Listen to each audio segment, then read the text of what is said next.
कंसाच्या हातात ते नवजात बालक देताना वसुदेव म्हणाला, कंसा, मला हा पहिला मुलगा झाला आहे आणि तुला वचन दिल्याप्रमाणे मी याला तुझ्याकडे घेऊन आलो आहे. याचं तुला काय जे करायचं असेल ते तू कर. म्हणजे आपण ज्याला म्हणतो की तुला तारायचं असेल तर तार, मारायचं असेल तर मार. मात्र ते बाळ पाहून कंसाला असे वाटले की अरे, किती गोंडस आणि निष्पाप आहे हे बालक. याला आपण मारून खरंच काय करणार आहोत, काय मिळवणार आहोत. हा तर यांचा पहिला मुलगा आहे. शिवाय याच्या मनात वसुदेवाच्या बद्दल सुद्धा एक प्रकारची कणव निर्माण झाली आणि वसुदेवाची सत्यप्रियता वचनपूर्तीसाठी आपल्या बाळाला माझ्या ताब्यात देणारा हा वसुदेव, ह्याला तर किती दुःख होईल असाही विचार तो करत होता. शिवाय माझी बहीण देवकी, हिचं तर हे पहिलं अपत्य आहे. तिच्या तर दुःखाला खरंच पारावर राहणार नाही. काय करावे बरे असे कंसाच्या मनात आले आणि त्या बाळाला मारून मला काही मिळणार नाही असा विचार केला. खरे तर या दोघांचा 8वा पुत्र माझा शत्रू आहे. मग ते बाळ त्यांनी वसुदेवाला परत दिले आणि म्हणाला, अरे, तुझी सत्यप्रियता पाहून मी खूप खुश झालो आहे. तू याला परत घेऊन जा. मात्र आपल्या 8व्या बालकाचे लक्षात ठेव हं. आता वसुदेवाला या झाल्या गोष्टीवर तर विश्वासच बसेना. तो आनंदाने आपले ते बालक घेऊन लगबगीने देवकीकडे जाण्यास निघाला. मात्र वाटेत त्याला नारद येताना दिसले. नारदांनी त्याची वसुदेवाची विचारपूसही केली आणि ते थेट नारायण नारायण असे म्हणत कंसाच्या दरबारात हजर झाले. या नारदांचे एक चांगले होते, ते जेथे कुठे जातील तेथे लोक त्यांना मान देत असत. मग मनुष्य, देव, राक्षस, दुष्ट, सुष्ट, साधू, संत, चोर कोणीही असो, त्या सर्वांकडे नारदांना अगदी मुक्त प्रवेश होता. लोक त्यांनी सांगितलेले ऐकतही असत. आता कंस दरबारात सुद्धा नारदांचे स्वागत झाले. नारदांनी कंसांची चौकशी केली आणि सहज बोलावे तसे म्हणाले, अरे हां कंसा, अरे येताना आता तुझा तो मेहुणा वसुदेव अत्यंत लगबगीने आणि आनंदाने इथून जात होता. त्याचे माझ्याकडे अरे लक्ष पण नव्हते. मग मी पण त्याला काही अडवलं नाही. काय म्हणते तुझी ती बहीण देवकी आणि हा मेहुणा वसुदेव? तेव्हा कंसाने नारदांना सांगितले की अहो, तुम्हाला माहीत आहे यांचा 8वा पुत्र मला मारणार आहे, तशी आकाशवाणीही झाली आहे. म्हणून मी त्या दोघांना नजर कैदेत ठेवले आहे आणि त्यांना आता जे बाळ झाले होते ते त्यांनी कबूल केल्याप्रमाणे माझ्याकडे आणून दिले होते. पण मी विचार केला, अरे हा तर पहिला मुलगा आहे, याला उगाच कशाला मारायचे आणि त्या बाळाच्या हत्येचे पाप आपल्या माथी घ्यायचे. म्हणून मी ते बाळ त्या दोघांना परत देऊन टाकले. हे ऐकून नारद एकदम गंभीर झाले आणि म्हणाले, अरे कंसा, तुला काही कळतं की नाही रे? मला तर असं वाटतं की तुला काही कळतच नाही रे. तुला माहिती नाही, हे देव, हे साधी सुधी दिसणारी माणसे जशी वाटतात तशी नसतात. या सर्वात हा जो विष्णू जो आहे हा फार लबाड आहे. तो आपल्या चातुर्याने खऱ्याचे खोटे, खोट्याचे खरे करण्यात तर वाकबदार आहे. ते म्हणतील की आम्ही उलटीकडनं संख्या मोजली. पहिला म्हणजे मग काय होतो, पहिला 8वा होतो, तोच तुला मारेल. बघ बाबा, मी तुला सावध करायला आलो होतो. तू या अशा नातेवाईकांवर आणि त्यांच्याबरोबर दिसणाऱ्या गरीबपणावर अजिबात फसू नकोस. आणि मला विचारशील तर तू या देवकीच्या एकाही पुत्राला जिवंत ठेवू नये. ते जन्माला आले की त्याला लगेच मारून टाक. यातच तुझे हित आहे. बरं बाबा, आता मी चलतो, मला उशीर होते. असे म्हणून अगदी नारायण नारायण म्हणत नारद केव्हा गेले ते त्या कंसाला कळलेच नाही.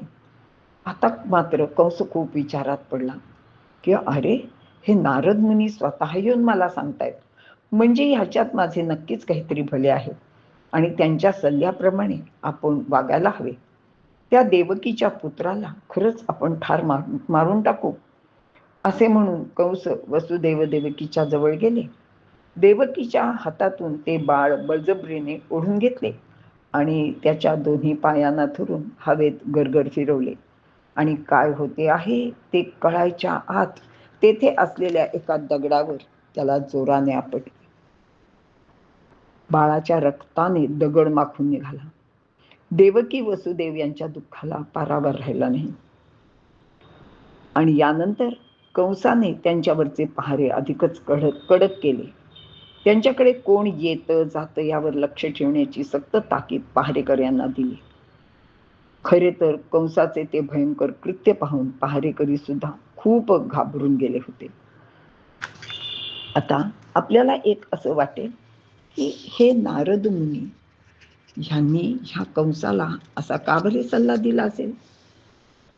खरे तर हे नारद कोण आहेत? हे भगवत भक्त आहेत. ते सर्वांचे हित करतात. त्यांचा सल्ला कोणी टाळत नाही, कारण त्यांच्या सल्ल्याने सर्वांचे कल्याणच होते आणि ती त्यांची मनापासूनची इच्छाही असते. मग आता मात्र या कंसाला हा असा भयंकर सल्ला या नारदांनी का दिले असेल? या नारदांना हे सांगताना काही वाटले नसेल का? तर त्याचे एक कारण असे सांगतात की कंसाच्या मनात ते नवजात बालक पाहून अत्यंत प्रेम आणि दया उत्पन्न झाली, म्हणून त्यांनी त्याला जिवंत सोडले. आता याचाच अर्थ त्याच्या हातून बालहत्येचे पाप घडणार नव्हते.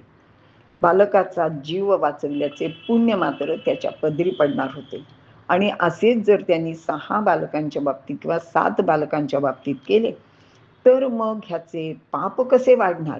ह्याचा पापाचा घडा भरला नाही तर मग भगवंताच्या हातून ह्याचा वध कसा होणार? यासाठीच त्याच्या हातून जास्तीत जास्त पाप व्हावे अशीच देवांनी सुद्धा योजना केली होती आणि त्या देवांनी विनंती केल्यामुळेच नारद कंसाकडे आले होते आणि त्यांनी तो भयंकर सल्ला कंसाला दिला होता. अशा रीतीने इतक्या बालकांची हत्या आता कंसाच्या हातून घडेल, त्याचे पाप पूर्ण होईल आणि मग कंसाला मारणे किंवा त्याचा वध करणे भगवंताच्या योजनेप्रमाणे सर्व घडेल. नारदांनी आपल्याला वाटत असलेला हा दुष्ट सल्ला अशासाठी कंसाला दिला होता. याशिवाय आणखी एक कथा अशी सांगितली जाते की कंसाच्या हातून देवकीचे जे पुत्र मारले गेले होते ते मरीची पुत्रांनी पुनर्जन्म घेतला होता. याची गोष्ट अशी आहे की एकदा या मरीचीच्या 6 पुत्रांनी ब्रह्मदेवाची चेष्टा केली होती. तेव्हा ब्रह्मदेवाला राग आला आणि ब्रह्मदेवाने त्यांना तुम्ही राक्षस व्हाल असा शाप दिला. त्यामुळे ते कालनेमी राक्षसाच्या पोटी जन्माला आले. हा कालनेमी हिरण्याक्षाचा पुत्र होता. मात्र कालनेमीचे हे पुत्र त्याच्याप्रमाणे आसुरी प्रवृत्तीचे नव्हते. त्यांनी भगवान विष्णूची तपस्या केली आणि या गोष्टीचा राग येऊन राक्षस असलेल्या हिरण्यकश्यपूने त्यांना शाप दिला. ते म्हणाले की ज्या पित्याने तुम्हाला जन्म दिला, तुमचे पालन पोषण केले, तुम्हाला वाढवले आणि त्याचीच तुम्ही असं त्याच्याशी वागता काय? त्याच्या विरुद्ध वागता काय?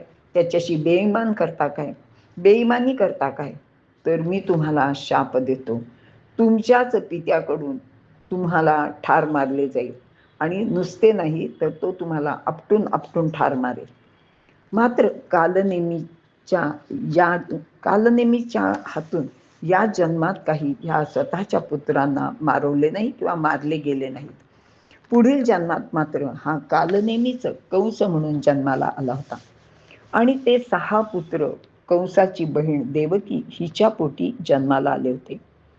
त्या शापाचा परिणाम म्हणूनच कंसाने त्या प्रत्येक बालकाला जन्माला येताच आपटून ठार मारले होते.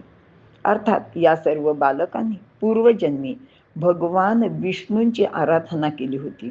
त्या पुण्याईने त्यांना भगवंताचे मोठा भाऊ होण्याचे भाग्य लाभले होते. शिवाय त्यांना मुक्ती मिळून ते सर्व मृत्यूनंतर वैकुंठ लोकी गेले. अशी ही नारदांनी दिलेल्या सल्ल्याची गोष्ट आहे.